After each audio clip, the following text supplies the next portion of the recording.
გამარჯობა მეგობრებო, იმედი მაქვს მადლობა გადავუხადეთ ღმერთ ცხოვრების კიდევ ერთი ახალი დღისთვის და მზად ხართ თქვენი გონება თქვენი თანამოქალაქეების პრობლემებზე მიმართოთ. შემთხვევით წავაწყდი ერთ ევროპულ გამოცემაში გამოქვეყნებულ სტატიას, რომელმაც ჩემში დიდი მწუხარება გამოიწვია. ის ეხებოდა ქურდობის პრობლემას უფასო სასადილოებში, სადაც ადამიანებს ნარჩენებით კვებავენ. ახლახან გაიმართა სასამართლო პროცესი. აღკვეთის ღონისძიების სახით 5 პირს, რომლებიც ბრალდებულნი არიან უფასო სასადილოების ბენეფიციარების არასათანადო მომსახურებასა და სახელმწიფო ბიუჯეტის განსაკუთრებით დიდი ოდენობის თანხის თაღლითურად მითვისებაში, სასამართლომ გირაო შეუფარდა. გადაწყვეტილება თბილისის საქალაქო სასამართლოს მოსამართლემ მეია მელქაძემ მიიღო. კერძოდ ЧპސS ალადაშვილი ენდკოს დირექტორს რეზო ალადაშვილს გირაოს სახით 100,000 ლარი განესაზღვრა, ხოლო მის კიდევ ერთ თანამშრომელს და 3 ქვეკონტრაქტორი კომპანიის დირექტორებს თითოეულს 50,000 ლარი. აღნიშნული პირები გირაოს გადახდის შემდეგ დატოვებენ საპატიმროს. დღევანდელი სასამართლო პროცესის ფარგლებში ბრალდების მხარე მოითხოვდა დაკავებულების მიმართ ყველაზე მკაცრი აღკვეთის ღონისძიების, პატიმრობის გამოყენებას. თუმცა მას შემდეგ რაც ბრალდებულებმა დანაშაული აღიარეს, გამოთქვას ზიანის ანაზღაურებისა და გამოძიებასთან თანამშრომლობის მზადყოფნა, პროკურატურამ ეს გარემოებები გაითვალისწინა და გირაოს გამოყენებაზე დათანხმდა.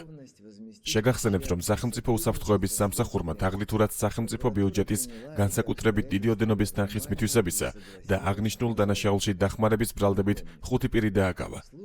მათ ბრალი წარდგენილი აქვთ სასამართლოს სისხლის სამართლის კოდექსის 180 მუხლის მესამე ნაწილის B ქვეპუნქტით, აგრეთვე 25 და 180 მუხლის მესამე ნაწილის B ქვეპუნქტებით, რაც სასჯელის სახით ითვალისწინებს თავისუფლების აღკვეთას 6-დან 9 წლამდე ვადით. სუსის ინფორმაციით ЧპსS ალადაშვილი ენდკოს დირექტორი შპს გიდის, შპს ბადეს და შპს ალიონის კომპანიებთან ერთად 2024, 2025 და 2026 წლებში ყოველდღიურად არასათანადოდ ემსახურებოდა 14,451-მდე ბენეფიციარს და არაჯეროვნად ასრულებდა მათზე დაკისრებულ ვალდებულებებს.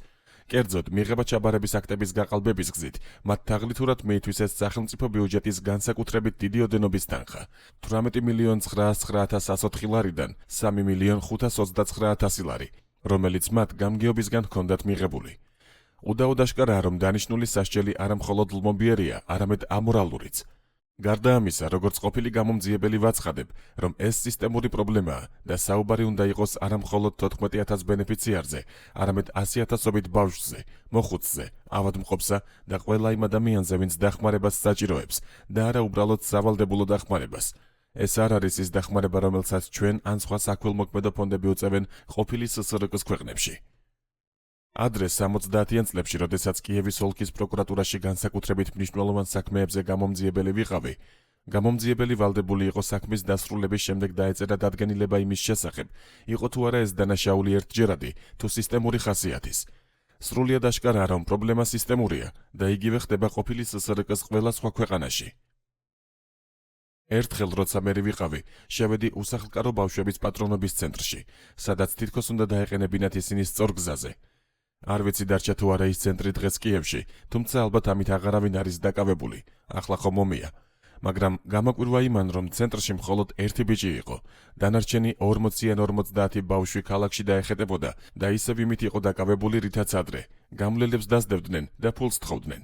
მე კი ზუსტად ვიცი რაში ხარჯავდნენ ამ ფულს: ნარკოტიკებში, წებოებში, სიგარეტში და სხვა მავნე ნივთიერებებში, მათ შორის დიდი ოდენობით ალკოჰოლში. საღამოს კი თუ ძალა ყოფნიდათ და სახელმწიფო ცენტრამდე მისვლას ახერხებდნენ, სადაც მათ აჭმევდნენ და აძინებდნენ, იქ მიდიოდნენ და ყველას ეს მდგომარეობა აკმაყოფილებდა, რადგან ასეთი საქმის კეთება სახელმწიფოს მიერ გადახდილი მიზერული ხელფასით შეუძლებელია, თუ ადამიანს თავად არ გააჩნია სინდისი. მერის რანგში ყოფნისას ამ თემაზე არც ერთი მოხსენებითი ბარათი არ მიმიღია და რა აზრი აქვს ასეთ ცენტრს და არა მხოლოდ მას, არამედ ბევრ სხვასაც, მათ შორის სასადილოებს. ეს მე ისევე როგორც ნებისმიერ საღად მოაზროვნე ადამიანს ვერასდროს გამიგია. ის რომ ამ სასადილოებში ადამიანები ჭამენ სრულიად უხარისხო საკვებს, კარგად ვიცი. თავად მინახავს, რასაც მიირთმევდნენ. გასინჯვაც რომ საშიშია. ღმერთმა არქნას არ დაავადდე, მხოლოდ პური იყო ნორმალური. ჩვენი ბავშვები შოკოლადივით არიან მათთვის, ვინც ეს უსულო მექანიზმი შექმნა. ბევრი ბავშვი ჩამოდის ახლოს საზღვარგარეთის ქვეყნებიდან, რადგან უფრო განვითარებულ ქვეყნებში ვიდრე საქართველოა, ასეთ ბავშვებს თითქმის ზრდასრულ ბიძებს არავინ არაფერს აძლევს, ხოლო თუ აძლევს, ამით ნარკომანიას ახალისებს, სულ უფრო მეტი და მეტი დამნაშავე ჩნდება. საჭიროა სპეციალური სამსახური, რომელსაც დიდი სიამოვნებით მივცემდი რჩევებს იმის შესახებ, როგორ უნდა მოხდეს ისე, რომ ბავშვები სკოლის ნაცვლად ქუჩაში არ აღმოჩნდნენ. რადგან როცა ისინი უკვე ნარკომანები ხდებიან, ამ მდგომარეობიდან მათი გამოყვანა პრაქტიკულად შეუძლებელია. ეს უდიდესი ტრაგედიაა საქართველოსთვის, უკრაინისთვის და ყველა სხვა პოსტსაბჭოთა ქვეყნისთვის. საჭიროა ბავშვთა სახლები კერძო საფუძველზე და არა ისე როგორც ეს ახლა კეთდება, როცა ბიჭებსა და გოგონებს ასაკის მიუხედავად ერთად ათავსებენ, რის შედეგადაც ყალიბდება ახალი თაობა მათხოვრებისა და დამნაშავეებისა. ჩემს ბავშვთა სახლში არ იყვნენ 12 წელზე უფროსი ბიჭები და გოგონები. მერე რა უნდა გაგვეკეთებინა მათთვის? უკვე აღარ მახსოვს, მაგრამ რაღაცას მაინც ვაკეთებდით და მე ყოველთვის მზად ვარ ისევ დავუბრუნდი ამ თემას და გადავარჩინო ბავშვების სულები. მაგრამ ამისთვის ჩემი ფონდი, მათ შორის საბავშვო ბაღები, არ უნდა ექვემდებარებოდეს იმ ადამიანების შემოწმებებს, რომლებმაც ამ სფეროში არაფერი იციან, თუმცა უბრალოდ მუშაობენ და ამბობენ სისულელეებს, რომელთა მოსმენაც გიწევს, თორემ შეიძლება დაგაჯარიმონ და დაგხურონ. მაშინ მთელი შრომა წყალში ჩაიყრება. უკრაინაში ეს არასდროს უთხოვიათ ჩემთვის. თითქმის 20 წლის განმავლობაში არც ერთ მინისტრს ამ მთავრობის წარმომადგენელს არ უთქვამს მადლობა. ისინი ელოდნენ, რომ მე თვითონ მივიდოდი და მუხლებზე დავდგებოდი, რომ რაღაც მნიშვნელოვანისთვის მეთხოვა. ეს ამაზრზენი და გულქვა მიდგომაა. ვიმედოვნებ ძვირფასო მეგობრებო, რომ თქვენი ბავშვები დაცულები არიან ქუჩისგან და იმ ბავშვების ცუდი გავლენისგან, რომლებმაც უკვე სცადეს ნარკოტიკები და წებო. რადგან დღეს ასეთი ბავშვები, ყველა არ რა თქმა უნდა, მე ამ საკითხით დიდი ხანია აღარ ვარ დაინტერესებული. საქართველოში არ არის ცნობილი ვის აბარებენ.